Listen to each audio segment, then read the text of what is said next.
Okay, good morning, everyone. Welcome back to our speaker series. It's been a couple of weeks, maybe a little more. We had a holiday in between there with the 4th of July. But anyway, this is the third part of Kristen's speaker series on writing hacks, right? And today's focus is on using video conferencing.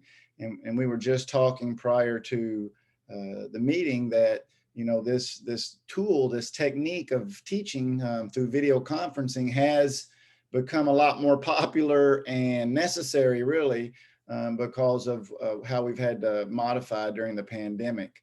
But in particular, Kristen is going to talk about how to use video conferencing for writing instruction with students who are struggling with writing. So some of her previous speaker series sessions were on things like, I remember the PEAL technique, P-E-A-L, and it's where students are going through and they're putting their, talking about their topic, and then they go present their evidence, right, and discuss it and analyze it, and then they provide a connection or a link to the next paragraph, or link back to maybe the opening thesis statement, right? So, but the point is, there's a technique there that repeats through the paragraphs, and students, by following that technique, will have a much better organized and structured and coherent and cohesive piece of work to submit to you, and it's much more pleasant to read and grade than stumbling through every couple of sentences or so trying to figure out what they're saying, right?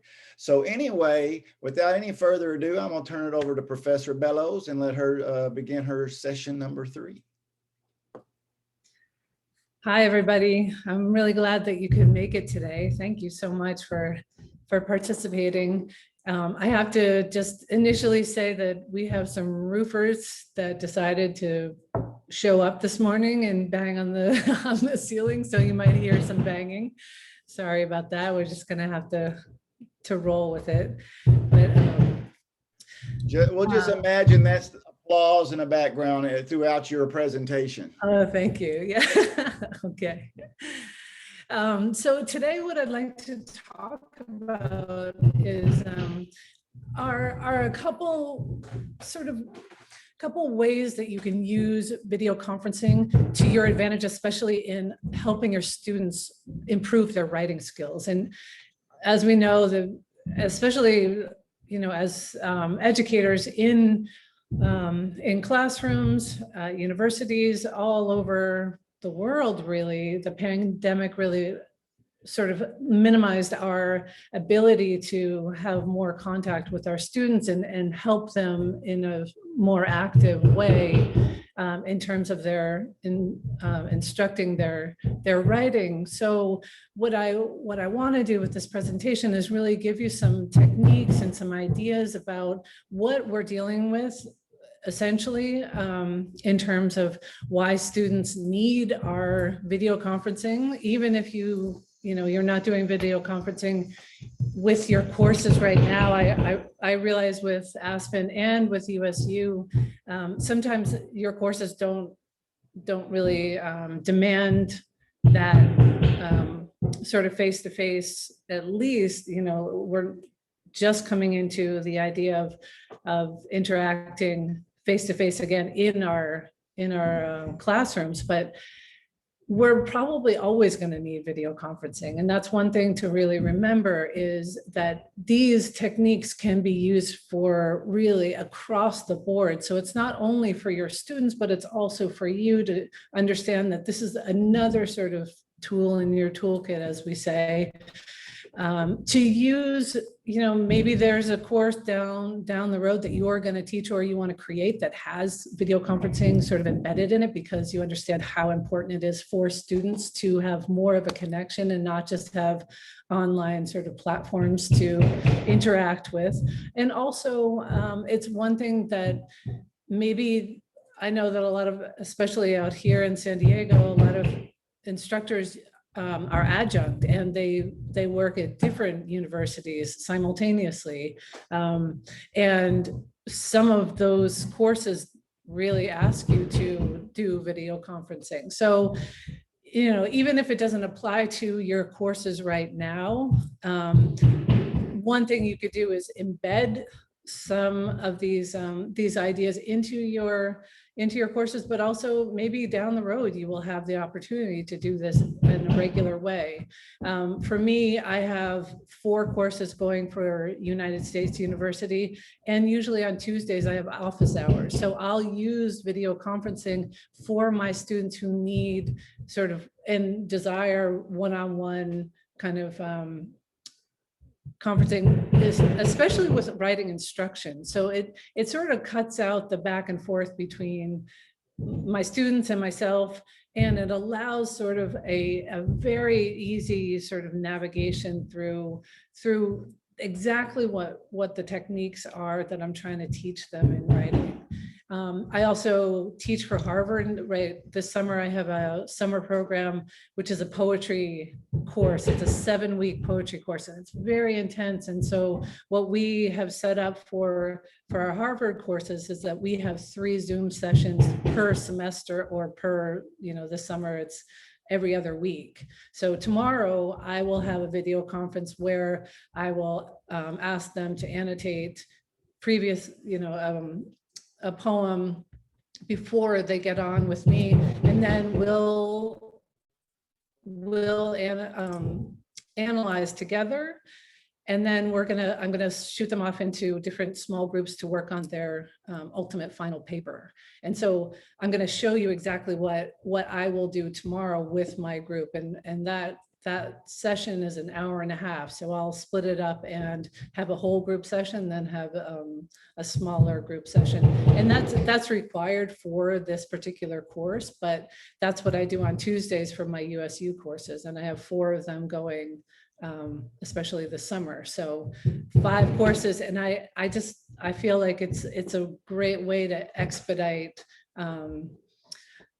not only the assignment, to make sure that I can clarify assignments for students, but also I can walk them through different ways of editing and revising and really sort of developing their writing in this sort of spontaneous way. So although we can't really be in the classroom yet on a full-time scale, I think video conferencing does provide a real sense of connection that students really need and desire. So I'm gonna go through my presentation. Please let me know halfway through. Actually, the first, for the essential questions, I'll stop. And I know that Kevin sent out that question. Maybe you've been prepared. And if you haven't seen the question before, I'll give you a couple minutes just to think about it. And then I'd love your feedback too, so I can really understand what your thoughts are. And if you have any questions, I'll have a question and answer period at the end too. So here we go. All right. So this one's called Tools and Hacks for Writing Instruction During Video Conferencing. Welcome to the 3rd session on how to help your students become better writers. All right, so today what I'd like to focus on is the first thing we're going to do is to reflect on the advantages of online connecting and our own challenges, because I don't know about you, but I definitely have, it has taken me a long time to really feel comfortable on camera. And then I always record my sessions too, and that's a little debilitating sometimes. I don't know how you feel about that, but it's a totally different and less spontaneous way in some ways to interact with my students, but I'm starting to feel much more comfortable with it. Then we're going to comprehend data about the proliferation of online courses. And that's really, really important to remember, is that so many students have transferred, especially because of the pandemic, but then they've gotten comfortable and wanted online courses. And so I think our responsibility as instructors is to meet them where they are. And then I'd like to learn some positive impacts of video conferencing on student engagement. And the last one is I'd like to teach you, and I'd like you to acquire 2 techniques for encouraging better writing. Here we go. All right, so I always like to sort of give you a sense, if you didn't come to the last one, just a sense of what we talked about. So the last one is how to inspire confidence and better writing in diverse learners. So we focused on acquiring a deeper understanding about the multiple levels of diversity in our student populations. And I really bring this up because it's information that also allows us to understand, okay, so we have all these diverse learners. We also have to interact with them where they are. So video conferencing also is sort of a scaffolding, a stepstone to making sure that they are learning as deeply as they can, and that we're facilitating their own learning. We reflected on our challenges as instructors to aid the variety of learners in the 21st century teaching. We honed in on accurately assessing students and not just looking at socioeconomic status, but also race, gender. Some of them are parents, some of them have all different types of disabilities. Some are just have a variety of learning structures. And those multiple sort of articulations of who they are as students help us be better, I think, become better instructors. So ultimately, as Kevin said, we talked about mini papers, not, sort of overloading all these learners with long papers without real instruction. That smaller papers actually, especially in the beginning of a course, will help you sort of target where you'd like them to go in terms of their writing. And then the peel paragraph, which is purpose statement, evidence, analysis, and link. All right, so here's your essential question for this lecture. As more students participate in online classes, what advantages do you see in video conferencing? And even though you might not conduct virtual meetings in your courses now, what are some difficulties you might confront in teaching better writing? So if you could, just try to identify 2 or 3. And I'll give you a minute and then we'll come back together and I'd love to take some notes and hear what you have to say.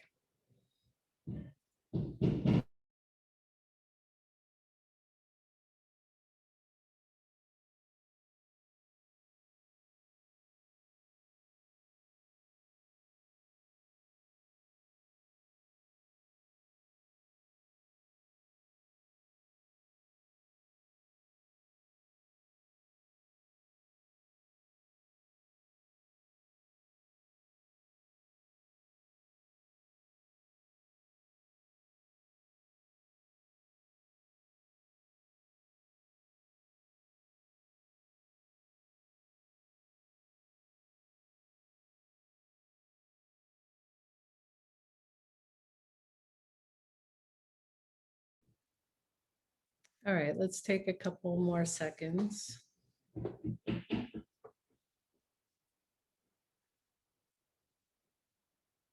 All right, would anybody like to start? What ideas do you have about the advantages? We know a lot of disadvantages. You're welcome to share those too, but I'm wondering what you think about what are the advantages of video conferencing?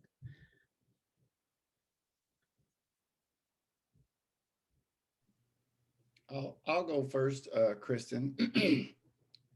I think a couple advantages of video conferencing is that it's actually, while the conferencing part may not be, but the video part and basically the interacting through video part is familiar to most students. I mean, they use FaceTime to talk to family, and they use video chat and all this stuff in order to interact with friends and et cetera. So being able to log in and use the tool and just seems more natural to them than maybe, someone of my generation where I didn't really grow up using, computers. And some disadvantages, I would think, or difficulties maybe, let's say, is that it is time consuming. I mean, it's easier to, send some feedback in a feedback box and press submit than it is to organize time to try to coordinate with someone and then sit down for a block and then go through and have a structured conferencing process. It's not just let's just show up for 30 minutes and talk, right? You're going to talk about, you know, the process, I'm sure. But the point is that's you know, difficult, and if you're not familiar with it, it's even more difficult, right? So that would be my comments on advantages and difficulties. Thank you. Dr. Bailey, what do you think?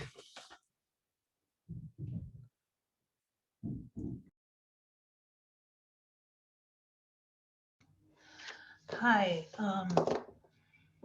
Actually, this is something, it's one of the reasons that I am attending this presentation, because I usually have done audio, and it's kind of easier for me to type in my feedback to the students.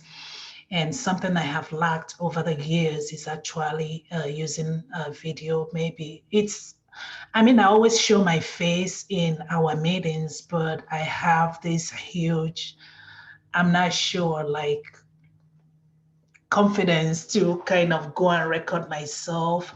And I don't want to say that I'm shy or something, because I've taught face-to-face university for years.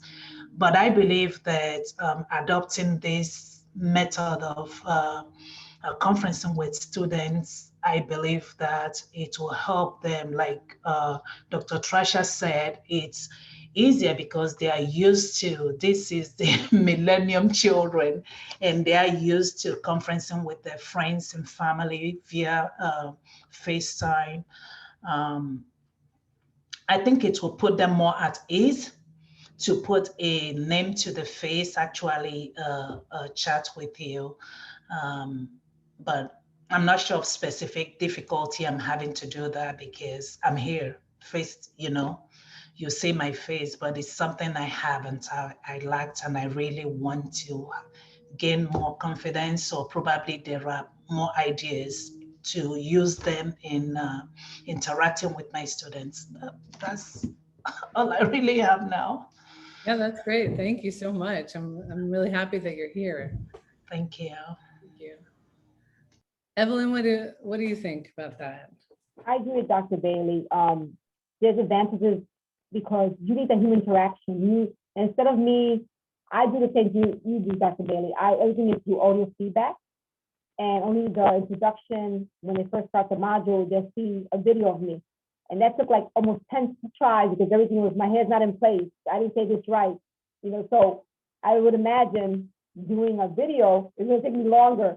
But the human interaction, where they can see your expression when they get the point finally, instead of me putting exclamation point, great job, or a smiley face, that's much needed. Even though the millennials like the Facebook and the Instagram and all that, we still need that human interaction. When someone's not doing well, you can explain to them in a slower pace. The difficulties I have, sometimes the students are so used to memorizing things, and because they have to test their knowledge, this is a great way to have a dialogue about, you know, what is it that they're having problems in writing, and they could lead back to you the way they see things. And because when I was a teacher in a classroom, it's different. You go to the student, sit with the student, and visually see the paper, and there's a dialogue. Whereas here you have to type what you're trying to convey. And sometimes students will email me back and say, "What did you mean, Ms. Diaz? Am I not doing correctly?" I said, no. This is what I want from you. So it took a couple of emails back and forth and an example, and then they go, where it maybe if I did a video conferencing, it'd be easier to convey the information. Yeah, that's a really great point.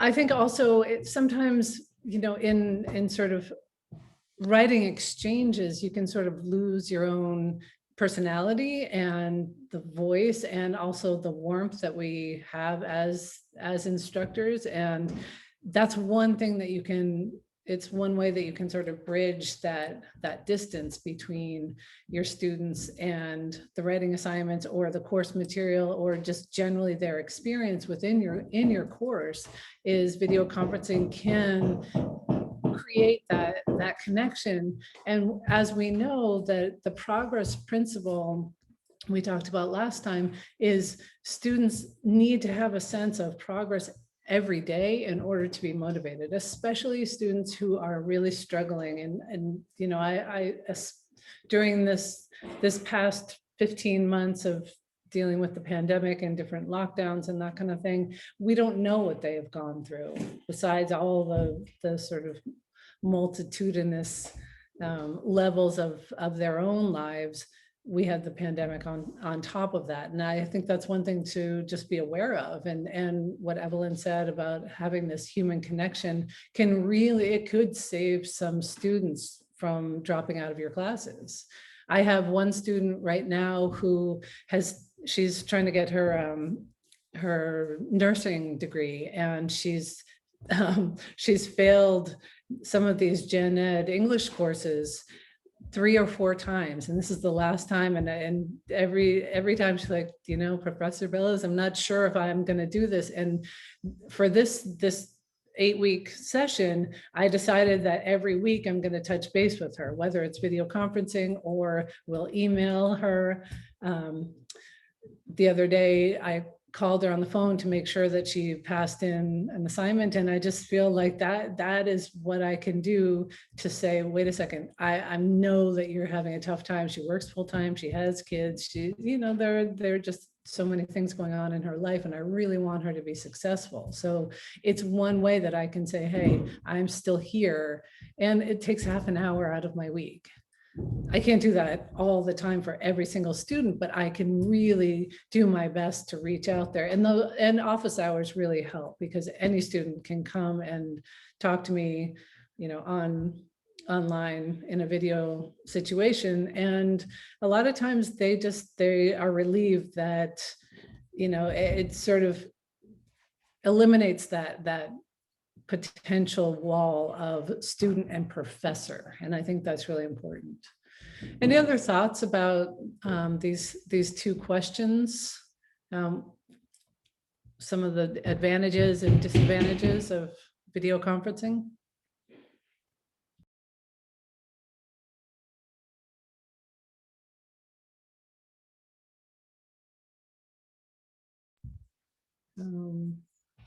Anne, would you mind throwing some ideas out there? Hope we still have Anne. Hi. One of the things that comes to my mind is the fact that a lot of our students are in different time zones.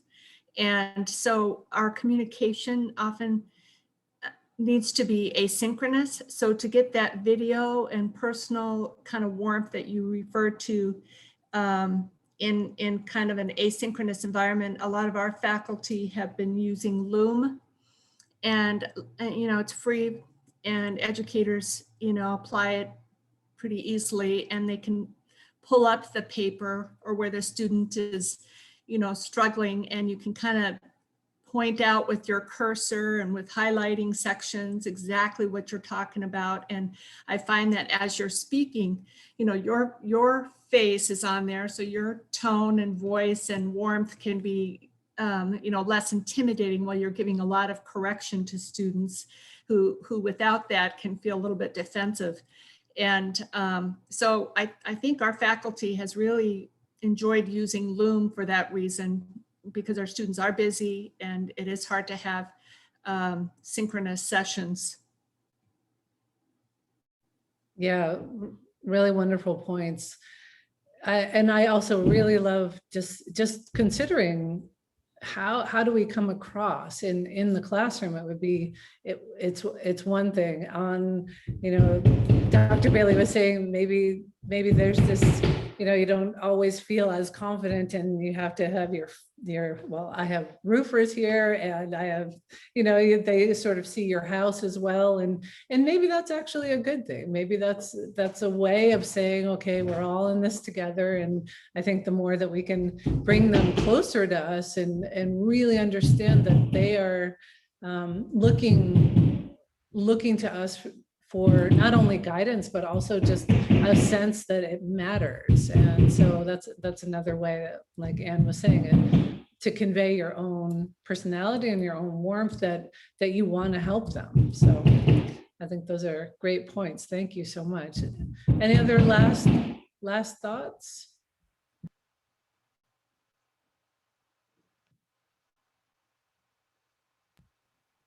All right, so let me move on.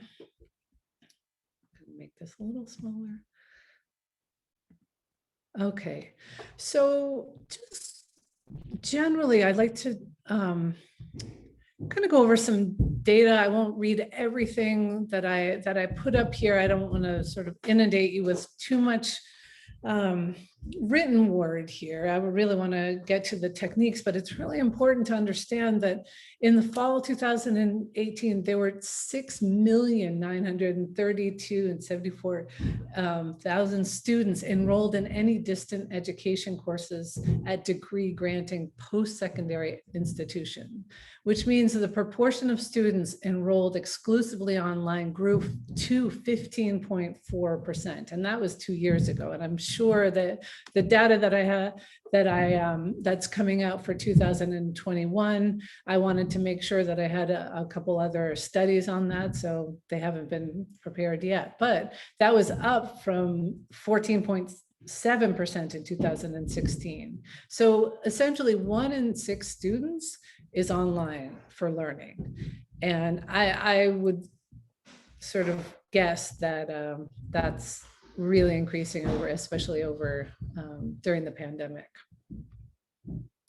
So the question I wanted to ask is, why should we conduct video conferencing, and what do students need in online courses?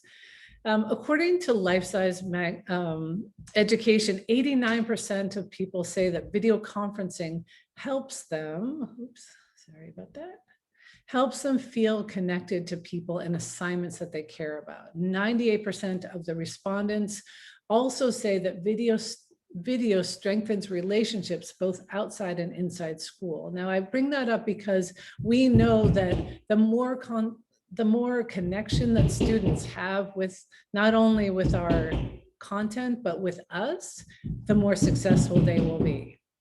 90% believe that video makes it easier for them to get the point across, which is really what we were talking about, expediting our information, our content, and really helping them along the way.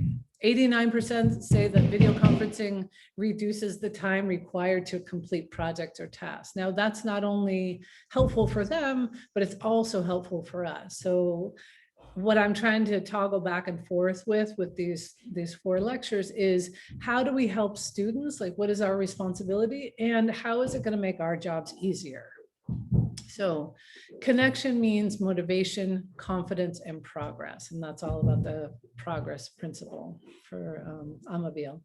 So what do they need? Students need effective, thoughtful, crafted courses that they can easily navigate. So if you just imagine what they're doing, maybe 10 hours a week or even more, 15 hours a week, all by themselves in their rooms at their computer, sometimes their learning could get lost if you don't have more interaction. That's why I'm really sort of trying to push this idea is, are there little moments in your week that you could say, here is an opportunity for you to meet with me for during an hour, like I do for office hours, in order for students to sort of interact on a deeper level with you.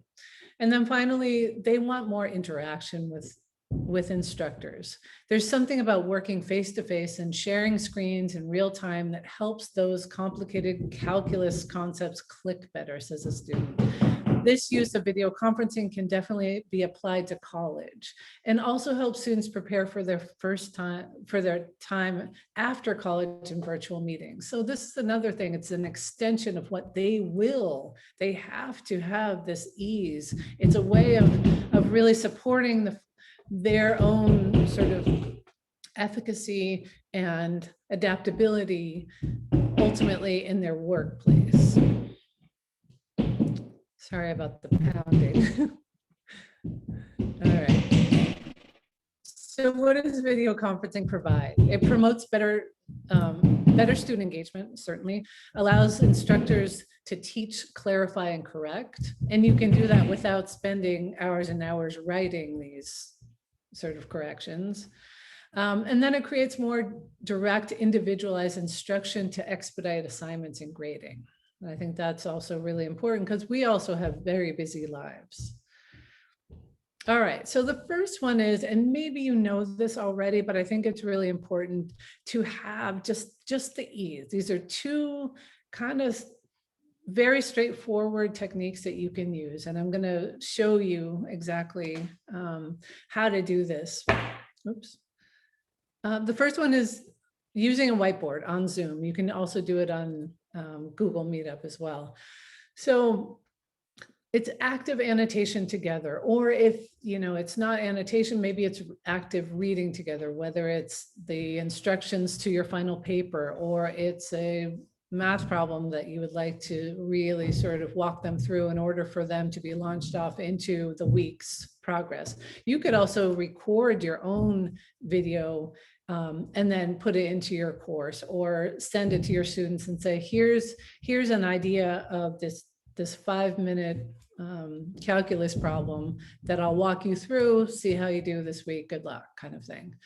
All right, so this is called Whiteboard writing instruction on Zoom. Before you log onto a video call, open up a focused document, and I'll show you in a second what this is.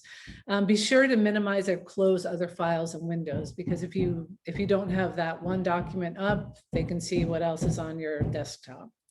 While you're video conferencing, find the share screen, which I did with Kevin today.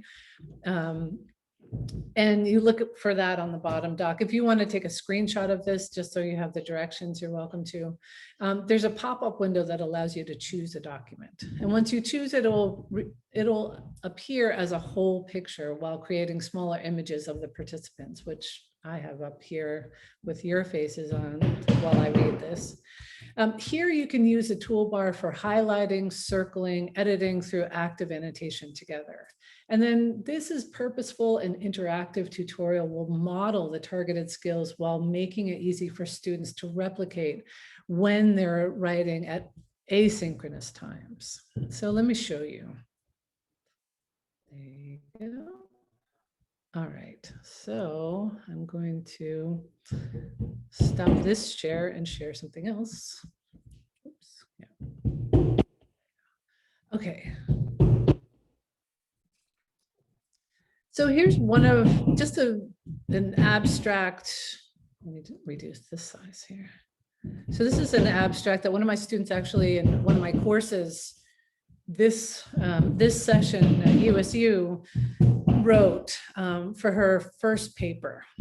And essentially she had to, this is called reading in the content area. It's for the master's program in English and in teaching. So what I would do here is I could potentially just take, this is 1, 2, 3, three sentences. But what's really, really important about this is she passed this in as her final grade for 1 week. And instead of saying, you know what, here, she didn't know what to do about this paper. She sort of created the own structure herself.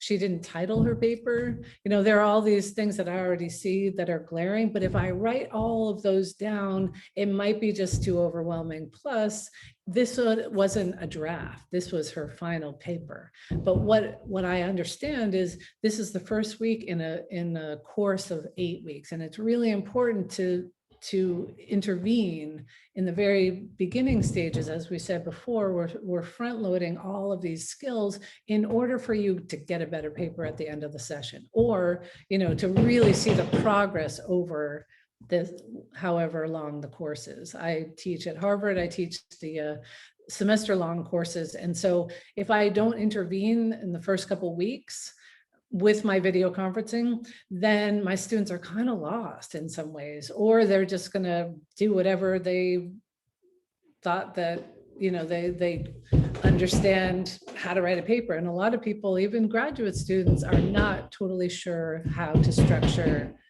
academic papers. So what I would do is I would take this, and at the very top of the screen, there's a toolbar and it says annotate. So you would click on annotate, and then I usually pull, this whole bank comes down. Can you see these? Can you see the? Yeah, we can't see whatever menus the dropping down. Okay. Sorry about But it's that. like track changes, right? Are you in?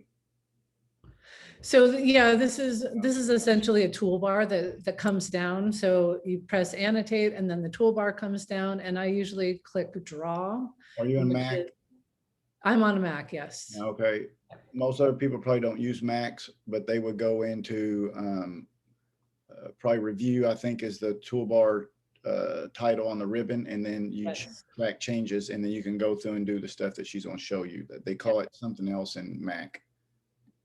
Yeah, I think this one is annotate, and then the toolbar will come down. And so review, it would be the same for if you're not on a Mac. So what I would do is essentially I would sort of circle this, and then I can type in, I click on text. Please be sure to title piece. Great. So I can edit there. And if I'm doing this during office hours, I can just say, okay, let's go through this. It's 3 sentences. I can really hone in on the writing with 3 sentences. And actually this is perfect, because what I can do is with this, with the student here, she's going to meet with me next week. And we're gonna do exactly this. I'm gonna say, look, what I'd like to do is talk to you about what you can do in order to make not only your wording more succinct, because it's not only about editing, it's really about revising. And revising is developing your ideas. So if I just look at the first sentence, and this is what I would do, I would walk her through it. I would say, okay, let's read the first sentence, and I'll ask her actually to read it. While many consider literacy to be an aspect of learning that is specific to teaching English, student literacy pertains to more than understanding of literature and narrative writing. So that's her first sentence. What's one thing that you could point out in that one sentence that we could correct for this student? Anybody can suggest. What's one thing that one sentence, the very first sentence, which should really pack a punch and have the ideas already laid out there? What's one thing that we could change or help? Any ideas? Hey, this is Dr. McAfee. One suggestion that I would make is that the student just reorganize that sentence instead of starting with, while many may consider, just cut to the chase and say, student literacy pertains to more than an understanding of literature and narrative writing. Wonderful. Yeah, it's very long, first of all, like I think you mentioned here. I'm gonna change this color here. So I would say, yeah, it's very long-winded. So I'm gonna say long-winded. Try to make more succinct and Kristen, I have a question while you're Yes. typing that in and showing us this process. So what you're showing us, is this what you're doing while the student is connected in a video conference live with you? yes. So you're Yep. writing all these notes in there. Why wouldn't it be better to make them write the notes?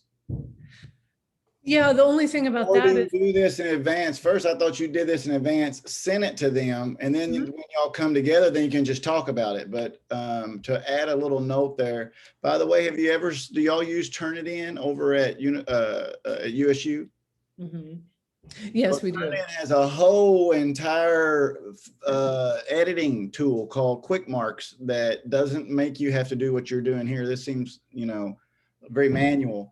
But in Quick Marks, there's all these pop-up comment bubbles. You can add text. You can do a variety of Quick Marks, comments that are already preloaded with what the issue is, like, hey, it's long-winded, make it shorter and succinct, or please include your title so you're not having to type this out 1,000 times. Yeah, no, So just for our folks at Aspen, I would recommend using Quick Marks to do what she's showing you, because it would be much easier, because it's already in Turnitin. You can already see where any issues may be, and the students will see that, and it's all saved in our. yeah, that's a really great, You can still video conference while you use Quick Mark, but the Yeah. point is that the Quick Mark will be much more familiar and useful and easier than I think drawing colored circles and stuff on things. Yeah, I mean, one of the reasons why I wanted to do this together was not only to, sort of try to understand how we could look at this person's writing, but also if you're on a Zoom call, it's very hard to switch back to quick marks, so if you're at a different university and you can't use quick marks, for example, you don't have Turnitin, for example, then this is one way that you could also do it.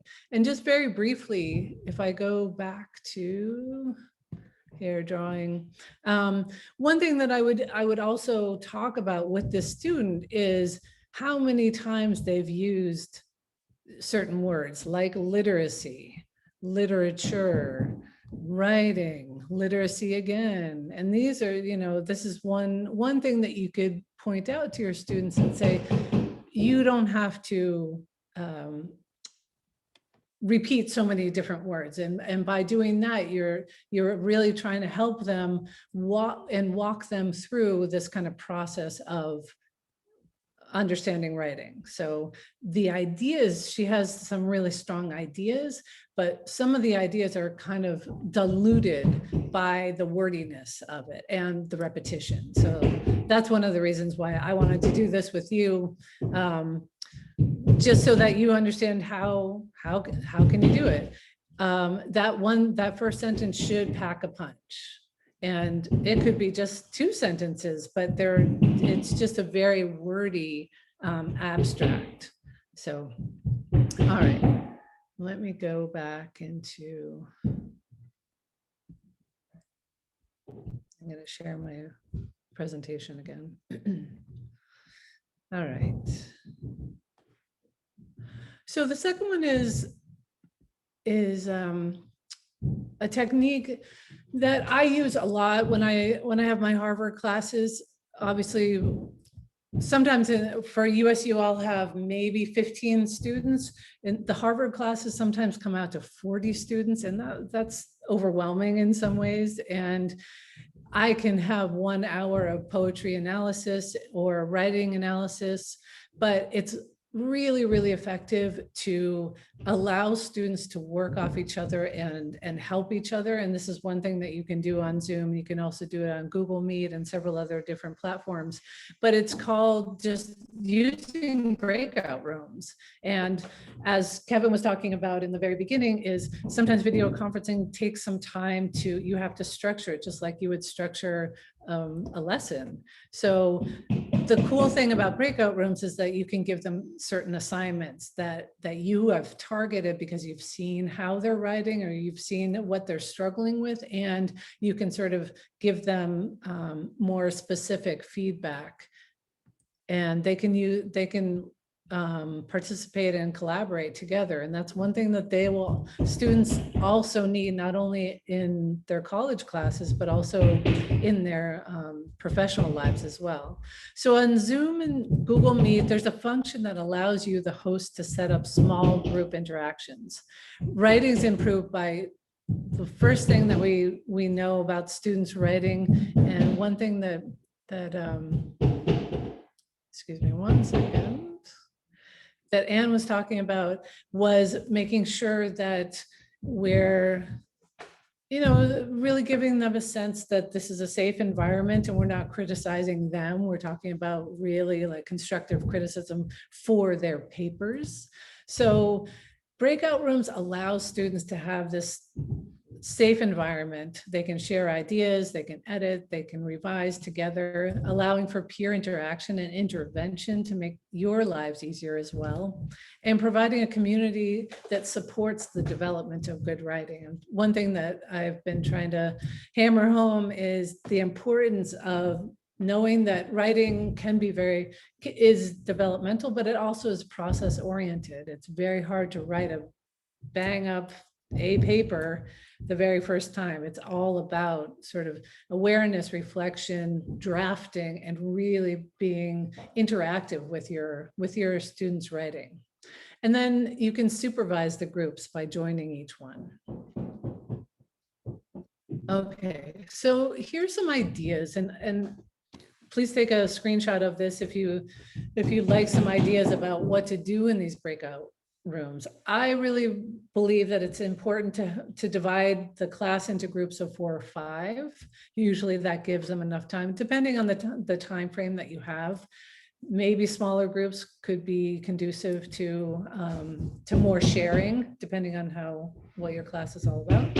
And then I like to give one person the sort of job of being the scribe, so that we have some notes, and a lot of people remember information much better when it's written down, and that's something they can share together. And then a leader who sort of facilitates the conversation and allows the flow of ideas. So one thing you could do is, maybe you do this in the very first couple weeks of your course. You review the course assignment and you brainstorm together. So you send your students off into small groups, and they do that together, and then you could call them back. On Zoom, there's a button that you can use to say in 10 minutes they're going to be called back, and they'll all sort of gather back together on your own gallery. They could work to find evidence for a particular science project or science experiment, annotate reading passages, edit and revise writing pieces. They can create an outline for a business project. They could hammer out a calculus problem together. There are really endless options that you could use when students are in breakout groups. It just also alleviates this sort of need for the instructor to be the only one talking, and it allows them to really collaborate. And that's really 21st education these days too.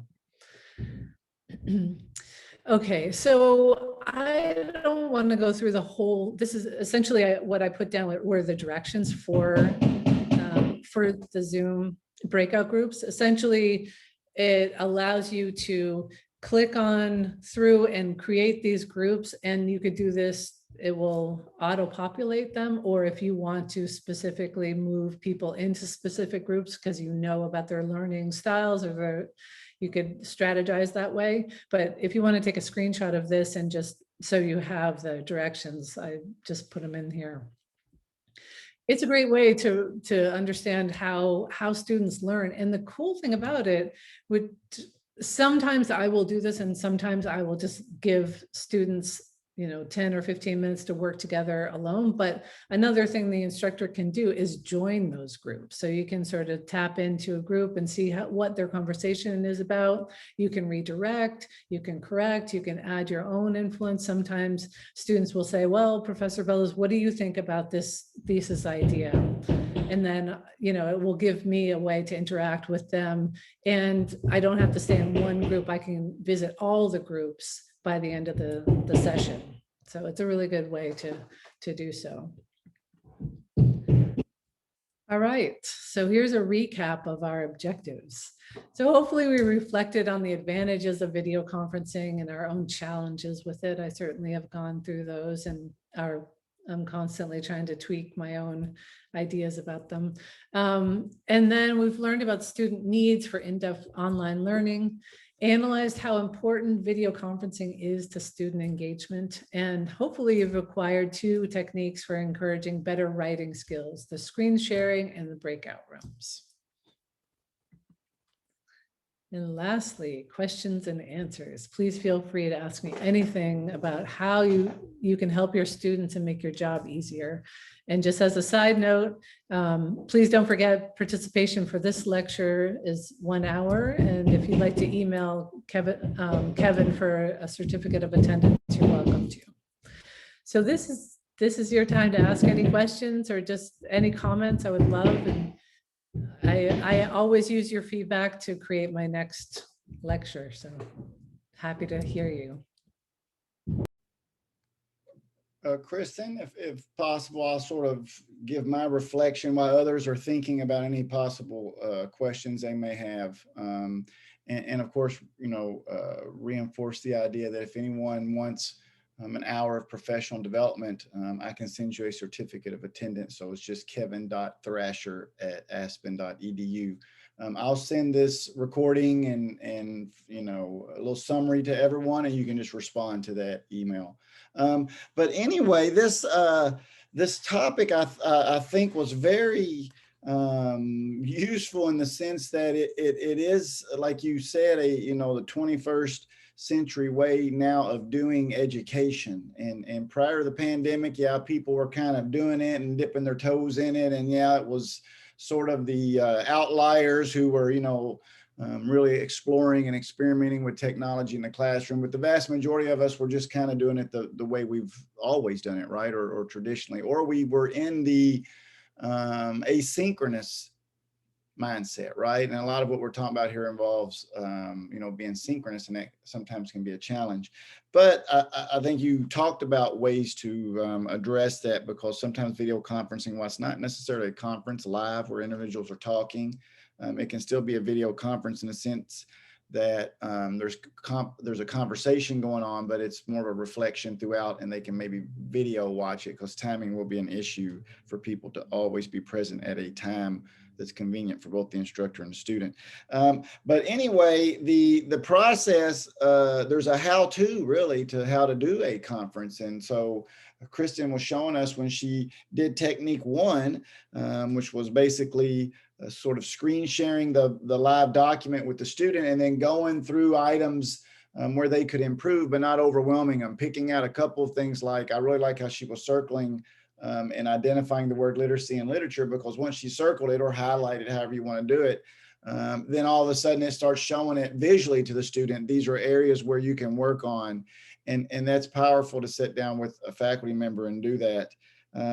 But the challenge will be the synchronous requirement. But I like what you said too, Kristen, as a solution, which is, if you're already required to have office hours, and don't just schedule special times with students to go do a video conference, just tell them to show up at your office hours, or schedule them. Hey, I need you to show up tomorrow at your office hours. The other thing is, I don't think every student needs a video conference, right? Only maybe 2 or 3 that are in our class are struggling and need some help. You don't need to do this with the A students. They're already doing A work. But if it's people who you know are challenging, then yeah, maybe 2 or 3 or so students in your class that could benefit from a one-on-one little, you know, 10 or 15, 20 minutes conference, and some screen sharing and showing them how to improve their work is powerful. But the second way that Kristen introduced as a technique, which was some peer interaction, right? So we got the one-on-one with the faculty who's doing the annotated you know, annotation together. And then the second one, which is where we're going to break you off into Zoom rooms. And by the way, maybe just go look at like YouTube and search for Zoom rooms or something like that. And I'm a visual learner, so video and things like that may help you, but then you can watch that and replicate it. But there's value in getting students, especially if you are thoughtful about maybe putting some high performers in each group, and they now model and show and guide some of the other students. Now, you don't really want them to be grading student work and that kind of things, but peer editing, or like Kristen said, hey, we're going to go through and we're going to create an outline for a paper. And then they get to see the ones who might not be the high performers. They get to see how the high performers create an outline for, you know, and they're all having a conversation. And so that modeling is powerful. And sometimes peers and you know, students have a more powerful influence on other students, you know, because they are peers and they can explain it differently maybe than we can. That there's tremendous value in improving student writing by allowing them to work together and to talk about those things. So I found both of those techniques to be useful. I think the challenge in those techniques is just to go do it. You know, we learn these techniques and we hear these ideas and think, well, yeah, that's such a great idea and that makes sense and that has to work, you know. And then we just go right back to the way we are doing things. And I think sometimes that is because the challenge of changing the way we do it requires more time and energy. And at this moment, we all don't have a bunch of time and energy. You know, some of our faculty have 60, 70 students. So full-time will have 100 students. Given, you know, a one-on-one video conference to a student and crawling through their paper, one-on-one would be a challenge for them to be able to do the rest of their job and to keep up with all the grading. So I think certain courses obviously lend themselves more to this, you know, if it's a smaller number, although you said it was 40 students in that one class at Harvard.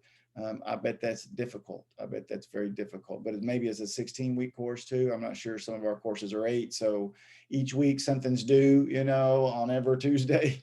So you're churning through these assignments. So having to do a video conference with everyone would just be a challenge, I would think. I mean, you'd have to have a strategy to say, I'm only picking the lower 2 or 3 students each week, and I'm asking them to do a video conference if they're available. So that's the thing we always have to remember is whatever strategy we use has to be practical. You know, it has to be something that we can actually implement that doesn't overwhelm us. And I think these are not overwhelming. I think it's 5 or 10 minutes only for those who need it. And again, not for everybody every week, or you would just spend all of your time doing this, you know. Does anyone else have comments that they like to share? Did you see any value in some of these? Are you already using some of these? I think some of us may be using these even in different ways. Like I said, a quick marks maybe instead of a track changes and so forth. But either way, has anyone used some of these similar techniques? I used the beginning of the series that you spoke about not to hone in on the paper on everything at one time. Every paper, I just worked on the student, whether it was the format in the beginning and then the grammar in the next paper, and then build upon that. And it worked. It did work. It helped the student not to be overwhelmed. What classes do you teach again, Evelyn? HCA 205, Principles Health and Disease. Okay, yeah, healthcare admin. All right, very good. Yeah, and that is an introductory level course where not only are they learning to write just at college level, now they're learning to write within the medical field, which has very specific, you know, ways of forming sentences and information and presenting terms and vocabulary. So that is, I'm sure, a challenging course. And writing just in and of itself is a challenge, not even the content, you know, them trying to organize their ideas around very abstract new information that has dense amount of learning of new terms. You said it was terminology, right? Yeah, so they're probably getting 100 new words a week, you know, on top of now having to write. And so what Kristen talks about is just so valuable because they get stuck in the content and the writing is just the thing to do to hurry up and get through it. But they don't understand the writing as a way to express the content, you know, and the better you organize your writing, then the more likely you're going to be able to score higher on presenting your content. But some students don't know any better. They didn't get that attention, or they were just good enough, you know, and that kind of stuff. And now they're getting into water that's a little too deep, and they have to, and doggy paddling doesn't work any longer, you know. And so we got to give them some different strategies for keeping their head above water. And sometimes that is, you got to get in the pool with them and swim beside them a little bit. Like, you know, hey, let's look at this paper and you added this word too many times, right? And other times is, I'm gonna let you swim with your friends and they're going to show you how to kick better and how to dive. And you got a couple of experts on it, swimmers, right?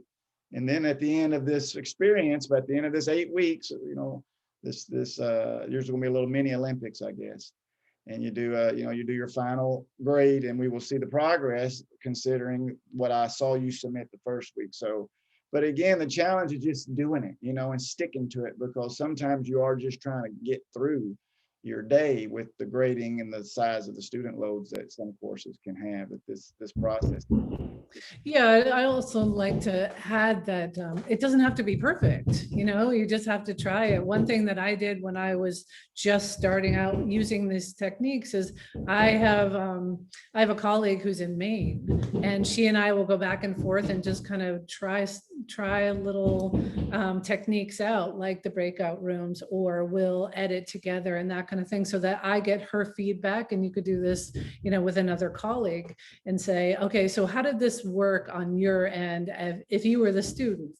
And so that really helps sort of streamline it. So when you do go live with students, you can say, okay, I know what I'm doing. And my friend just didn't grow up with a lot of technology. And so sometimes she has glitches, and so we work through those. And then I'll say, well, I want to hone in on this. Can you help me with this particular, you know, grouping that I have, because these particular students need this help, but I can't get to all of them. So last semester I had 120 students. And so my office hours You know, maybe I needed to see 20 students, but I could span those out in an hour because I could just really hone in on what they had to focus on. So that really helped. If I said, okay, I'm only going to look at your thesis statement, that's it. So I'll only look at that particular one, or you're just on your abstract. I'll give you my written thoughts and then come and we'll talk for 5 minutes during my office hours. That really helps. And working with another instructor just to make sure that you feel confident. Dr. Bailey, you were talking about this, of just this sense of just putting ourselves out there. In our classrooms, it's different. Somehow, sometimes on video, it seems a little bit more intrusive than if we have them in front, because we don't also see ourselves. We don't have that mirror that we are seeing ourselves as we're talking. And sometimes that's makes me a little self-conscious, but it's funny because I was preparing for this and I was setting up the camera and my son's like, why do you always make this face when you set up the camera? And I'm like, oh gosh, you know, we all go through that, and students do too. So we just have to, you know, that human connection really is very important, and to really break down this idea that we're you know, highfalutin instructors. Of course, we know our content, we're there to teach them, but also we're just trying to really understand why we're here as people. And I think it really helps. It really helps to connect with them in a visual way, even if they're across the world. I have several students, one who's in Serbia, another who's in Australia, and they'll come to my meetings and some of them are just still in bed, you know, or are just ready to go to bed, or they've woken up in the middle of the night just to come to the video conference. But it's important for them, important enough for them to really understand that we show up and we're there together, and it's motivating. So.